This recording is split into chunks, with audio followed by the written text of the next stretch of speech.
Good morning বন্ধুরা। আজকে হচ্ছে শুক্রবার। আজ এখান থেকে ব্লগটা শুরু করলাম। তো আজকে অনেক সকালে উঠতে হয়েছে, এখন বাজে 6:45। তো উঠলাম। আমরা তো যে বলেছিলাম একটু কোচবিহার যেতে হবে আমার ডাক্তার দেখাতে, ইএনটি। তো যাব এখন। ডাক্তার দেখানোর পরে ডাক্তার বসবে 9:30 থেকে। তো আমাদেরকে আগেই বেরোতে হবে, যেহেতু আমরা চিনি না জায়গাটা, গিয়ে খুঁজতেও হবে অনেকটাই। তো এখন সেই জন্য তাড়াতাড়ি বেরোতে হবে। আর ওখানে যাওয়ার পর যদি কোথাও ঘুরতে যাই তাহলে তো তোমাদের সাথে শেয়ার করবোই। এখনও ঠিক নেই ওইভাবে, আগে ডাক্তারটা দেখিয়ে নিই তারপর। তো এখনও কিছু খাবো, খেয়ে রেডি হব। মাও রেডি হয়ে গেছে, হয়নি আমার ড্রেস পরা হয়নি, এছাড়া বাদ বাকি সব হয়ে গেছে। তো আমিও রেডি হই, চলো তোমাদের সাথে রেডি হয়ে তারপর আবার দেখা। বন্ধুরা আমরা রেডি হয়ে গেছি, মা বাবা আমি তিনজনে রেডি। তো এখন বেরোবো। তো তারপরে হয়তো একটু ঘুরতে যেতে পারি, মা তো তাই বললো, এখনও শিওর না, দেখি। চলো তোমরা দেখতে থাকো।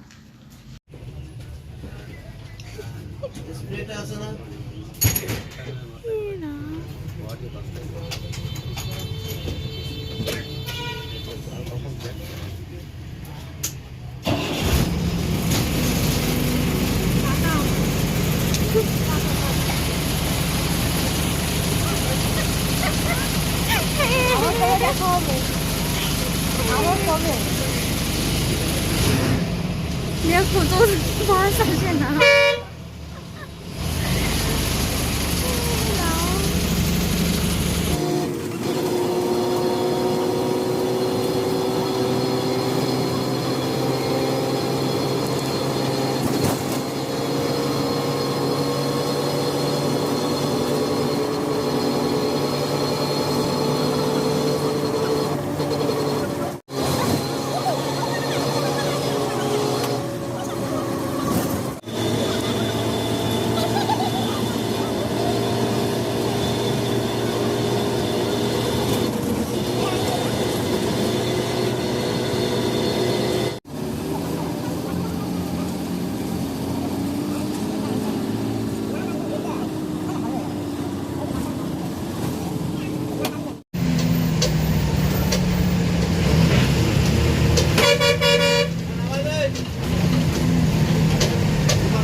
তো আমরা তখন বাস থেকে নামলাম, এখন টোটো করে ডাক্তারের ওখানে যাবো। তো বাবা তো কথা বলছিল।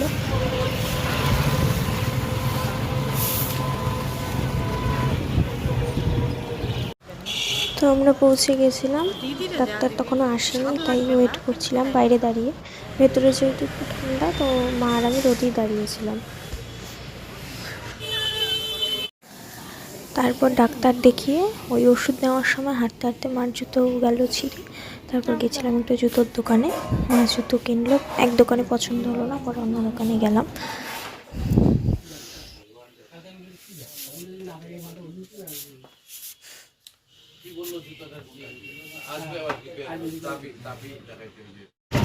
তারপর জুতো কেনার পর আমরা তিনজন মিলে চলে গেলাম সাগর দিঘি। তারপর সাগর দিঘিতে কিছুক্ষণ সময় থেকে গেলাম মদন মোহন বাড়ি।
মোবাইলটা ফেলা কিছু ধরো, ধরো।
তারপর আমরা বাসে উঠে পড়েছিলাম। তখন আর রাজবাড়ি যাওয়া হয়নি, আমার মাথা ব্যথা করছিল, সেজন্য বাসে উঠে তারপর বাড়ি চলে এসেছিলাম। তারপর যেতে যেতে রাস্তায় দেখে একটা বিশাল বড় হনুমান ঠাকুরের মূর্তি, পাশে একটা মন্দির ছিল ছোট্ট। এই মূর্তিটা বিশাল বড়, অনেক দূর থেকে দেখা যাচ্ছিল, তাই ভাবলাম তোমাদের সাথে একটু শেয়ার করি।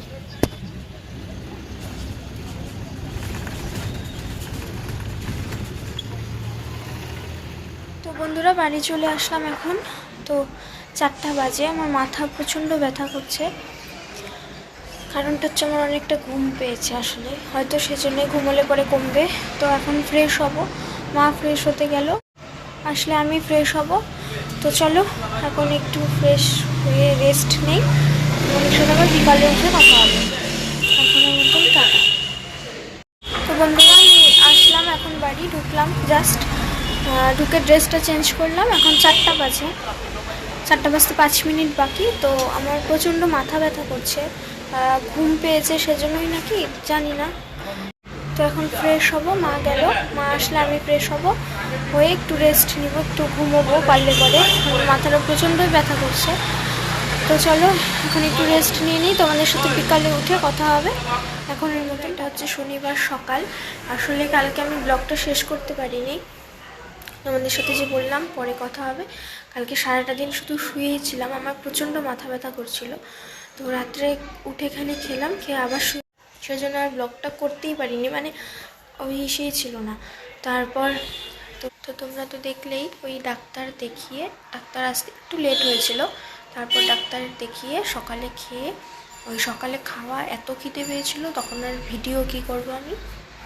তো আমরা আলু পরোটা মিষ্টি খেয়ে মদনমোহন বাড়ি গেছিলাম, ওখানে থাকলাম, সাগর থেকে ঘুরলাম একটু, ঘুরে টুরে তারপর যখন মানে আমরা বের হয়ে যাব আর কি, ঠাকুর প্রণাম করে বের হবো মানে মন্দির থেকে, তখন ওখানের একজন পুরোহিত বলল যে এখন যেও না, প্রসাদ দেবে। আর তখন 1:22 কি 20 খুব সম্ভবত এরকম, আর 1:30টার সময় বললো উনি যে প্রসাদ দেবে, ওটা খেয়ে যাও।